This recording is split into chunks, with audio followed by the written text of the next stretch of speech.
Hey, what's going on, guys? I wanted to walk through a couple different rotator cuff exercise progressions that I just don't see a lot.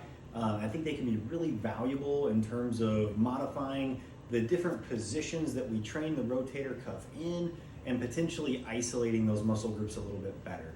So the first one that we're going to do for external rotation is if I'm working my right arm, I'm going to elevate the arm to 90. I'm going to shift the shoulder back towards the back of the socket a little bit. This actually helps to seat the shoulder in the position that we want it to be strengthened in. So much of the time when we go into our rotator cuff exercises, our shoulders are forward and then we strengthen them there. We really need to reseat the shoulder before we go into the strengthening exercises in order to have them carry over to have a positive postural effect, and to just honestly strengthen the muscle to best keep the humeral head centered in the socket. So what we're gonna do, we are gonna elevate the shoulder to 90, shift it back a little bit, and then from there we're gonna support that arm with our other arm, and then work on going from about 0 degrees to 90. We're not trying to go way past that to where we're getting like a side lean or we're really cranking on the shoulder, but just basically bring the arm up to 90, seat it back, and then from here, just up to there. Now, the band height could be anchored anywhere between shoulder level and a little bit above head level, is what I've kind of found to be best for this. If you have difficulty with your upper trap over activating, sometimes a little bit above head level can actually be helpful because there's a slight downward pull on the band, and it just tends to shut that off. But having the arm resting on your other arm will help with that too. I'm gonna switch arms real quick.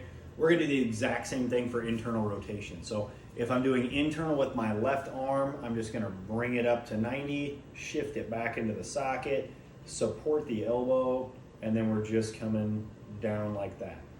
And it's really nice because when you have that tactile feedback from your other arm, we tend to get less, I'll say, just overflow to other muscle groups, where a lot of times when we're doing internal rotation, you see people doing it like this, and at that point we're not just using the rotator cuff, we're using like pecs and some shoulder, and sometimes our lat will even kick into it a little bit, but we're getting too much movement. It's not isolated to just the pivot mechanism of the shoulder, but when we're kind of locked into place here, this isolates things pretty well, and it's just typically a pretty comfortable position.